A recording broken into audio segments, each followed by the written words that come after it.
मैं अजीत भाई साहब आपके पास आओ, मैं एक किस्सा इसलिए सुना दे रहा हूँ, लोगों ने सुना है फिर रिपीट कर दे रहा हूँ।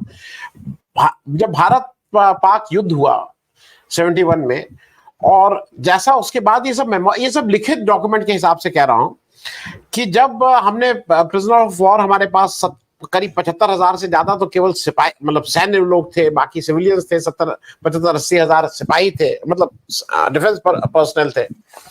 तो ऐसा कहा जाता, और उसके बाद मानेकशॉ के लिए बारे में जब वो पाकिस्तान गए थे तो मानेकशॉ ने अपने मेमोइर्स में लिखा है कि मैं जब कहीं था तो मुझसे किसी ने कहा कि बाहर कुछ लोग आपसे मिलना चाहते हैं, कुछ जवान। तो उन्होंने कहा क्यों? जब ये बाहर गए तो उस जवान ने कहा कि साहब मैं इसलिए मिलना चाहता हूं कि हमने वो रातें भी देखी हैं हिंदुस्तान में कि हम प्रिजनर ऑफ वॉर थे, आप लोग ने अपनी बैरक खाली करके उस प्रिजनर ऑफ वॉर को हमें रखा था उसमें, और आप लोग आपकी भारतीय फौजें खुले में सोई थी। और ये एक चीज और बता दें, ये एक रात की बात नहीं थी। 71 की लड़ाई खत्म हुई थी, आखिरी व्यक्ति जनरल नियाजी 75 में वापस गए थे। 4 साल में पूरा ये जो धीरे धीरे गए थे, एक दिन में सब लोग उठ के नहीं भाग गए थे यहां से, वो it was a slow process. जो बार बार मैं जिस बात को रेखांकित करना चाह रहा हूं कि हम अपना विक्ट्री दिवस भी मना सकते हैं, हम अपना हार का दिवस भी मना सकते हैं हम। तो ये तो आप हार से आप इससे जरूर वो लीजिए, लेकिन अजीत भाई साहब मुझे कभी कभी ये लगता है कि जिसके पास कुछ होता नहीं है अपना, वो दूसरे की अच्छाई में ही कुछ गंदा ढूंढने लगता है। ये और खास करके मैं इस बात को इसलिए कह रहा हूं कि जो बीजेपी है वो इस समय थोड़ा और परेशान हो गई है। बीजेपी एक तरफ अब कह रही है कि संविधान हत्या दिवस, अपना अध्यक्ष तो तुम बना नहीं पा रहे हो, 3-4 महीना हो गया है, आपके अध्यक्ष का चुनाव नहीं हो पा रहा है, आपके लिए या तो अध्यक्ष का कोई मतलब नहीं है क्योंकि अध्यक्ष का मतलब जी हजूरी है। तो आप अध्यक्ष पे ध्यान लगाने के बजाय, अपने इंटरनल वो करने के बजाय, आपके चुनाव सामने आ रहे हैं उसके बजाय आप संविधान हत्या दिवस मनाएंगे, सब लोग संविधान हत्या दिवस। तो अजीत भाई साहब इस पे जरा, क्योंकि अगर देश को आगे बढ़ना है तो ये रिग्रेसिव होते हैं, मुझे ऐसा लगता है इस तरह के जो हत्या दिवस, विभीषक का दिवस, ये सब देश को पीछे ले जाने वाले हैं। आप विक्ट्री वो मनाइए, आप वो मनाइए कि कैसे क्या हुआ था, अच्छा वो करिए। मैं थोड़ा इस पे आपसे समझना चाहूंगा, is it regressive all these जो बीजेपी कर रही है? देखिए आनंद भाई, 27 जनवरी को इंटरनेशनल होलोकॉस्ट रिमेम्बरेंस डे होता है जर्मनी में। जर्मनी जो है हर साल, पहले नहीं करता था, ये करीब 20 साल पहले उन्होंने ये इसको डिसाइड किया कि हम इंटरनेशनल होलोकॉस्ट रिमेम्बरेंस डे मनाएंगे।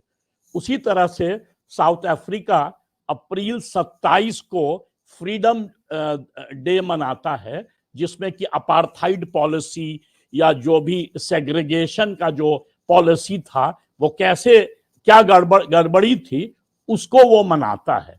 बट है क्या कि इन दोनों के पीछे यदि आप देखिएगा कि इसको किस तरह मनाया जाता है, मतलब जर्मनी वाला भी और साउथ अफ्रीका वाला भी, वो स्कूल्स में जाके बच्चों को, दोनों कम्युनिटी के बच्चों को कहते हैं कि बैठ के वहां डिबेट करो, एक टीचर जो है उसको सुनता है। इनफैक्ट कुछ रिपोर्ट्स आए थे कि जब बच्चे जो टर्की से गए वहां पे, जो इमिग्रेंट चिल्ड्रन हैं जर्मनी में और जर्मन चिल्ड्रन, तो थोड़ा टेंशन हो गया, और स्पेशली जब ये इजराइल का जो सो कॉल्ड अटैक स्टार्ट हुआ मिडिल ईस्ट में, तो उस समय भी टेंशन हुआ। पर उसको जो हैंडल किया गया, कि पूरा आइडिया है कि हम इससे क्या सीख सकते हैं, कैसे ये हमें हेल्प करेगा एक यूनाइटेड कंट्री, एक यूनाइटेड नेशन बनने में। दिक्कत क्या है बीजेपी के साथ? पहला सवाल, 11 साल, अब मोदी जी का 11वां साल है, ये 10 साल पहले क्यों नहीं डिसाइड किए, अभी क्यों डिसाइड किए हैं? ये बड़ा सिग्निफिकेंट क्वेश्चन है।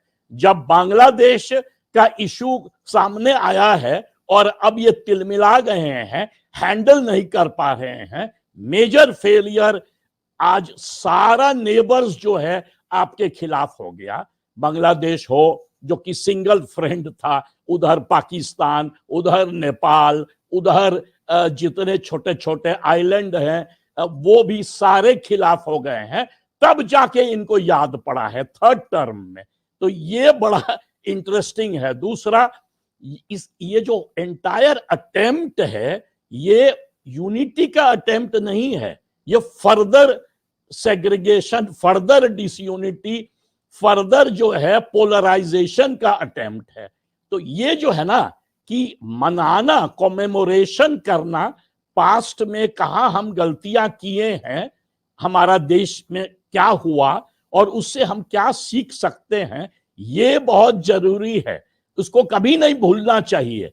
Partition is very important for us Indians. Ashish Nandy जो रिसर्च करवाए पार्टीशन पर, ब्रिलियंट रिसर्च था, उनके साथ पूरा टीम, एक से एक किताब उससे निकला, उसमें मेमोरीज, जिनका जो पार्टीशन फैमिलीज था उनसे बातचीत करके, तो उसमें कोई गड़बड़ी नहीं है। बट ये जो पॉलिटिकल पर्पस है संघ का, बीजेपी का, संघ के बारे में तो बाकी लोग ज्यादा जानते हैं, बट मैं ये कह रहा हूं कि पूरा अटेम्प्ट जो यहां पर है ना, ये है political polarization, not bringing about unity between Hindus and Muslims. और जहां तक टू नेशन थियोरी का है, two nation theory in theory तो सर सैयद अहमद खान भी मेंशन किए थे, यहां तक कि लाला लाजपत राय भी मेंशन किए थे थियोरी में। उसके बाद और बहुत सारे इसके एडवोकेट्स थे। बट जिन्ना, जब उन्होंने देखा कि पहला चुनाव में मुस्लिम लीग जो है, जब उसको फायदा नहीं हुआ, तब जाके उन्होंने ऑफिशियल इसको पुश किया, क्योंकि वो चाहते थे कि मुस्लिम मेजॉरिटी इलाकों में वो जीते, मुस्लिम लीग जीते। तो जिन्ना जो है शिफ्ट किए। तो ये भी बड़ा इंपॉर्टेंट है कि इन थियोरी बहुत लोग पहले भी, मतलब much before, in fact sir Syed Ahmad Khan तो ऑलमोस्ट 1876 में वाराणसी में उन्होंने मेंशन किया था पहली बार, 1878 में मेरठ स्पीच में उन्होंने मेंशन किया था। बट ये थियोरी चल रहा था, जैसे वो हंटिंगटन का थियोरी नहीं है, क्लैश ऑफ सिविलाइजेशन, तो उससे जो है वो विलेन नहीं बन जाते हैं सर सैयद अहमद खान। उसको जो इम्प्लीमेंट किया गया और बाद में जिस तरह से माउंटबैटन, सर सिरिल रैडक्लिफ को लाया गया, और मुझे याद है मैं रैडक्लिफ का पेपर्स पढ़ रहा था, तो रैडक्लिफ आर्ग्यू किया है कि उसको 2 साल का टाइम दिया गया था बॉर्डर बनाने के लिए, पंजाब में और बंगाल में, और वो जो है टाइम पीरियड 2 साल से 1.5 महीना कर दिया गया। तो वो उसने आर्ग्यू किया कि जो इतना आर्बिट्ररी डिवीजन हुआ, लाहौर का बेस्ट एग्जांपल है। लाहौर जा रहा था इंडिया में, तो क्या हुआ कि बाद में उन्होंने कहा कि अब 4 मेट्रो हैं, कलकत्ता, मद्रास, दिल्ली, बंबई, चारों इंडिया में चला गया, तो अब लाहौर भी चला जाएगा, तो पाकिस्तान के पास कोई जो है मेट्रो नहीं जाएगा। तो इसलिए लाहौर को एक रातों रात जो है इस पार से उस पार कर दिया गया। इनफैक्ट एक बड़े फेमस प्रीमियर थे पंजाब के, मलिक खिजार हयात तिवाना, वो बिल्कुल इसके खिलाफ थे। उनका कहना था ये पंजाब को डिवाइड किया जा रहा है। तो ये बहुत ही कॉम्प्लेक्स हिस्ट्री है इस पर।